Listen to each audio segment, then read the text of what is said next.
you would do like hum the song to yourself, and I love that because everybody remembers it. And I love that kind of tool of it's like instead of going, oh my god, there's bleeding, you immediately go, okay, and you can go through that breakdown. And that's what I always say to people is, what's a system you use, what's a hack you use to remember when your high pressure situation, shit's flying, and because everybody thinks they can do it, but a second things go wrong, and blood's flowing, and the patient's quiet. Like I know everybody's been in a car accident when somebody gets whiplash or something's quiet because the belt was tight across their chest, or um, especially if it's a loved one. You mentioned earlier about how you like have to remain calm in a situation and give that personification of calmness even if you're panicking.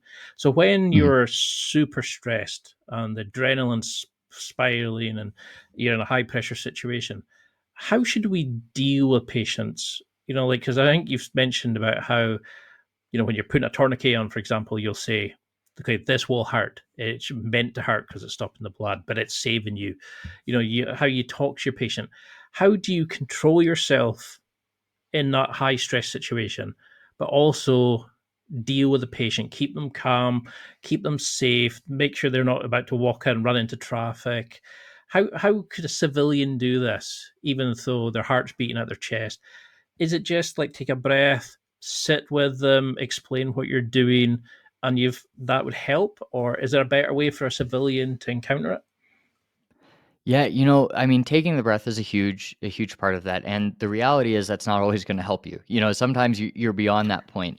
But like you said, systems are great, having something to fall back on, and, I'm to a point in my career where I can kind of go through an assessment how it needs to be done and not, like, think, "Okay, M, massive hemorrhage, A, airway," and go I don't really need to do that in my head most of the time. Most of the time, I can go up to a patient, I know it's important, and I kind of go on autopilot with it. That being said, when things start going really sideways or I'm flustered, somebody's on scene is screaming, like you're trying to control things. Maybe you're just tired or you're just angry because the flight over to that scene just wasn't great. What happens to us a lot, we might be like really, really motion sick or something. No. And what I find is great in those situations is to fall back on that system. So I will then consciously, like, I'll find myself doing like 5 things, but not really completing anything and kind of just telling people to do random stuff. I'll take a breath and I'll say, like, okay, M, massive hemorrhage. And even though I know that this is not, this is a stroke, this isn't a traumatic situation, I'm going to look at them and be like, all right, no massive hemorrhage. All right, airway.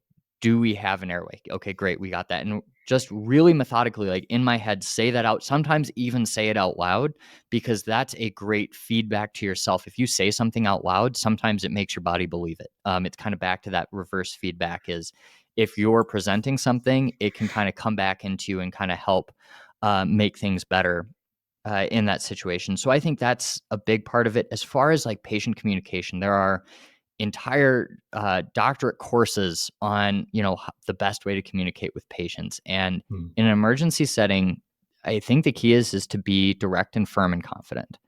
If you're projecting confidence and you are being direct and you're saying things, you say what you mean and you mean what you say, you're not sugarcoating things, but you're also not being overly dramatic. That goes a long ways in building trust with your patients. They don't want somebody that's there nervous over them, even though you're hella nervous.